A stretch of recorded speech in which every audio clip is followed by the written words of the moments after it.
যারা সাপুড়ে তাদের প্রধান পেশায় কিন্তু সাপ খেলা দেখানো। কিছুদিন আগে মোহাম্মদ হাবিবুল্লাহ নামক আমার একজন সম্মানিত পেশেন্ট, যিনি পেশায় একজন সাপুড়ে, তার বাড়ি হচ্ছে মুন্সিগঞ্জ, সেখান থেকেই আমার কাছে আসেন এবং এসে তিনি তার কষ্টের কথাটি আমার সঙ্গে শেয়ার করেন।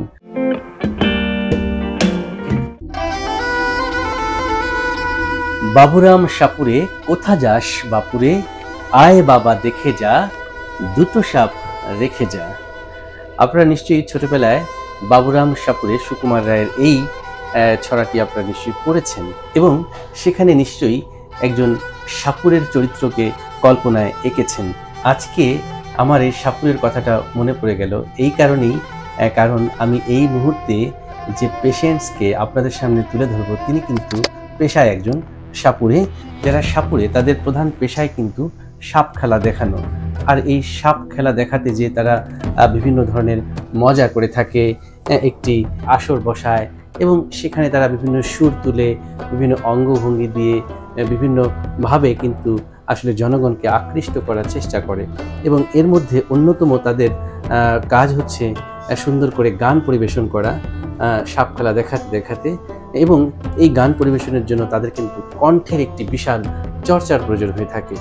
কিছুদিন আগে মোহাম্মদ হাবিবুল্লাহ নামক আমার একজন সম্মানিত পেশেন্ট, যিনি পেশায় একজন সাপুড়ে, তার বাড়ি হচ্ছে মুন্সিগঞ্জ, সেখান থেকেই আমার কাছে আসেন এবং এসে তিনি তার কষ্টের কথাটি আমার সঙ্গে শেয়ার করেন। বলল যে আমার যে পেশা, সেই পেশায় আসলে কণ্ঠটা খুব দরকার, খুব জরুরি, কিন্তু আমার কণ্ঠটা বসে গিয়েছে, এখন আমি আর সুর তুলতে পারি না, আসলে আমি এখন কোনোভাবেই আমার পেশাটাকেও কন্টিনিউ করতে পারছি না, আমার ভীষণ কষ্ট হচ্ছে, পাশাপাশি আমার পরিবারও এখন আর চলছে না। তার কথাগুলো শুনে নিশ্চয়ই আমার ভীষণ খারাপ লাগলো।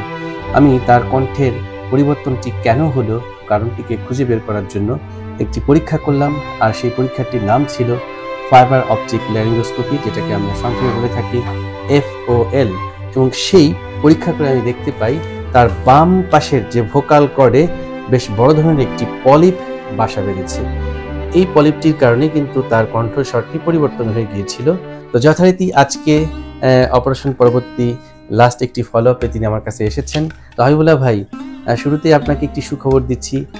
আপনি যখন আমার কাছে এসেছিলেন তখন আপনার স্বরযন্ত্রের মধ্যে একটি পলিপ বাসা বেঁধেছিল, হ্যাঁ, তো সেটি এখন আর নেই, কারণ আমরা যে নতুন রিপোর্টটি আজকে করলাম তাতে স্পষ্ট দেখা যাচ্ছে একদম ভোকাল কর্ড পলিপ মুক্ত, অর্থাৎ এখানে সেই গোটাটা আর খেয়াল করা যাচ্ছে না। তো হাবিবুল্লাহ ভাই, আপনি দেখে তো বুঝতে পেরেছেন যে আগে গোটা ছিল, এখন কোনো গোটা নেই, তাই তো?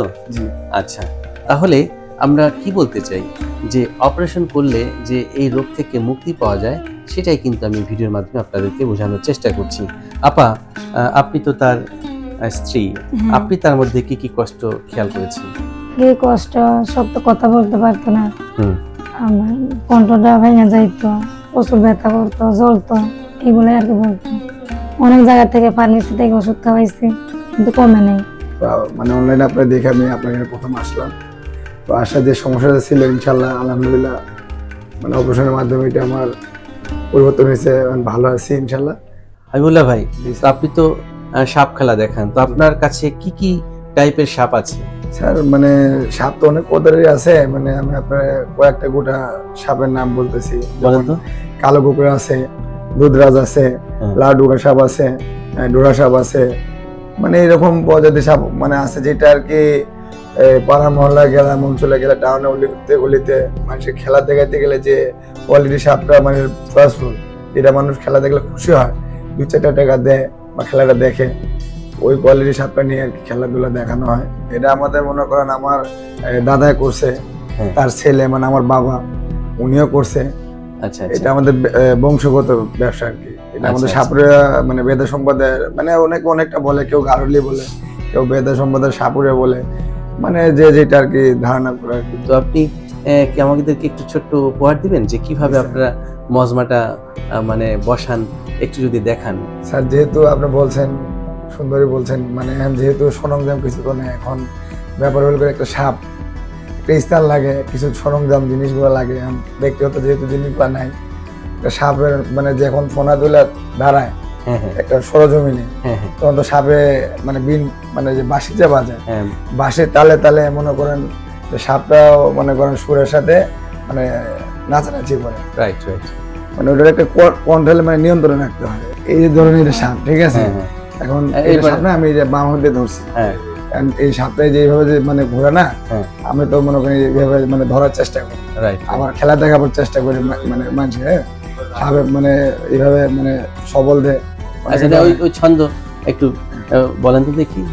এই যেভাবে মানে এইভাবে সবল দেয়, এই যেভাবে আর কি, যেমন সাপে যে মোড়ায় না, মানে যে বাঁশে যে বাজে হাতে ধরতে সাপে এইভাবে সবল মানে, ঠিক আছে। যখন স্যার একটা দেখা গেলো মহিলা নিয়ে একটা অনুষ্ঠান থাকে না, তখন একটু প্রোগ্রাম থাকে, তখন আমরা ওইটা প্র্যাকটিস করে, মানে এটা আমাদের ভিতর থেকে নাচতে হলে নাচি, দেখা গেলো না মানে মানে যত ধরনের মানে যা কিছু আছে ফোনা দিয়ে, তারপরে একটু মুখে কিন্তু কিছু বলে, কি বলেন মুখ দিয়ে? স্যার মুখে কিছু বলে না, বিনের সাথে সাপের একটা অ্যাড্রেস থাকে, যখন বিনটা বাজে তখন মানে সাপ কন্ট্রোল থাকতে পারে না, ঠিক আছে, ওই সরে সরে সাপ মোড়ামুড়ি করে, হাত দিয়েও মনে করেন হাতের একটা ক্যাপাসিটি আছে, যেটা বললাম না, যার সাপে এরকম করে মোড়ায় না, এটা ফস করে মানে ফোনা তুলে মানে সবল মারে, ঠিক আছে, তখন এই হাতে আর ওই যে বিনের সাথে তার ই থাকে, অ্যাড্রেস থাকে। আমরা কিন্তু সাপ খেলা দেখানোর কৌশলটা সাপুরি ভাইয়ের কাছ থেকে জেনে নিলাম। তো যাই হোক, আমরা নিশ্চয়ই একদিন আপনাদের বাড়িতে যে একদম বাস্তব ইনশাআল্লাহ সাপ খেলার দৃশ্যটা এনজয় করব, ইনশাআল্লাহ স্মরণীয় থাকবে ইনশাআল্লাহ। ইনশাআল্লাহ। আচ্ছা, যাই হোক, আসলে মানুষের রুটি রুজি জীবিকার জন্য কত যে পেশা রয়েছে এই সমাজে, সেটা আসলে বলে শেষ করা যাবে না। আজকে আমরা একজন সাপুরে ভাইয়ের জীবনের গল্প শুনলাম, পাশাপাশি তার যে একটি শারীরিক সমস্যা ছিল, আর সমস্যাটি হচ্ছে ভোকাল কর্ড পলিপ। আমি একটু বলতে চাই যে আসলে ভোকাল কর্ড পলিপটা কি জিনিস। আপনারা খেয়াল করবেন, যদি আপনার কণ্ঠস্বর পরিবর্তন হয়ে যায় এবং সেটি 2 সপ্তাহের অধিক সময় যাওয়ার পরেও ঠিক যদি না হয়, তাহলে আপনি ধরে নেবেন যে আপনার ভোকাল কর্ড বা স্বরযন্ত্রে কোনো একটি প্রবলেম হয়েছে। সেটি হতে পারে ভোকাল কর্ড পলিপ, হতে পারে ভোকাল কর্ড নোডুল, হতে পারে আপনার ভোকাল কর্ড কোনো একটা ইনফ্লামেটরি ডিজিজের কারণে ফুলে গিয়েছে, যেটাকে আমরা বলছি ইডিমাটাস ভোকাল কর্ড, হতে পারে সেখানে ক্যান্সার, হতে পারে সেখানে আলসার। অতএব আপনারা কোনোভাবেই ইগনোর করবেন না। ছোট্ট একটি পরীক্ষা করি কিন্তু আমরা বুঝতে পারি, যে পরীক্ষাটির নাম হচ্ছে ফাইবার অপটিক ল্যারিঙ্গোস্কোপি বা FOL। আমরা যথারীতি হাবিবুল্লাহ ভাইয়ের এই পরীক্ষাটি করেছিলাম এবং করার পর দেখেছি ভোকাল কর্ড পলিপ, এবং এই পলিপের চিকিৎসা হচ্ছে অপারেশন, এবং যে অপারেশনটি আমরা করেছিলাম সেটির নাম হচ্ছে endoscopic micro laryngeal excision under general anaesthesia. এই অপারেশনটি আমরা সম্পন্ন করেছিলাম এবং আজকে সফলভাবে তিনি আমার কাছে এসে তার যে জীবনের গল্পটি শোনালেন এবং তার ভালো লাগার বিষয়গুলো আমাকে শোনালেন। এতে আমরা বলতে পারি যে চিকিৎসা করলে এই রোগ থেকে পরিপূর্ণভাবে মুক্তি পাওয়া সম্ভব। তো হাবিবুল্লাহ ভাই, আপনার জন্য অনেক অনেক দোয়া রইল।